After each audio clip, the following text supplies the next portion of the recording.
আমি প্রতিটি মুহূর্ত আমি এনজয় করি তাদের সাথে। ভুলে গেছি যে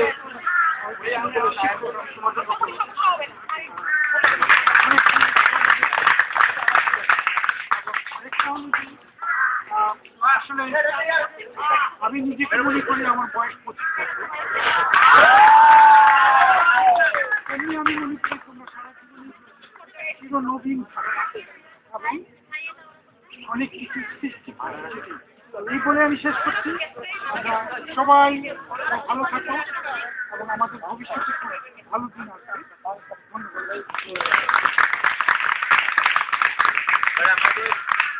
সবার প্রিয় চেয়ারম্যান ম্যাডাম, যার উদ্যোগে আজকের আয়োজনটি, যার উদ্যোগে এবং স্টুডেন্ট অ্যাডভাইজার রাশিদ স্যার ওনাদের দুজনের পরিশ্রমে আজকে আয়োজনটি, মূলত ওনাদের দুজনের পরিশ্রমটি অনেক মুখ্য ছিল। এবারে চেয়ারম্যান ম্যাডাম আমাদের উদ্দেশ্যে কিছু বলবেন না, চেয়ারম্যান ম্যাডাম কিছু বলবেন না। অনিল একটু বাড়িয়ে বলেছে, আমার মোটেই মুখ্য ছিল না, আমি খালি কনসার্ন ছিলাম যে এবার পিকনিকটা কেন করছে। কিন্তু বরাবরের মতো মাস্টার্স স্টুডেন্ট এটা অর্গানাইজ করে, ওরাই করেছে এবং অর্গানাইজারদের মধ্যে যারা মুখ্য ভূমিকা পালন করেছে তাদের তোমরা দেখেছো, এখানে আলাদা করে বলার কিছু নাই। আর রাশিদ যেহেতু এখানে নাই, কাজে রাশিদের প্রতি একটা স্পেশাল থ্যাঙ্কস, একটা জোড়া হাত এবং রাশিদ বলে বলতো আর কি যে যারা যারা পরিশ্রম করে এটাকে সার্থক করেছে তাদের সবাইকে ধন্যবাদ এবং তাদের জন্য একটা হাততালি। ও নাই আমি বলে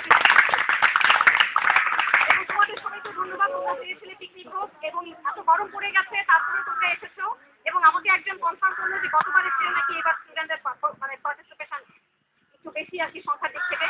তো কাজে তোমাদের সবাইকে ধন্যবাদ। আশা করি আগের বছর আমাদের সময়ের মধ্যে পারবে এবং তোমরা আরো বেশি করে পিকনিকে অংশগ্রহণ করবে। সবাই ধন্যবাদ। এখন আমাদের নিচে নামতে হবে, নিচে নেমে বাসে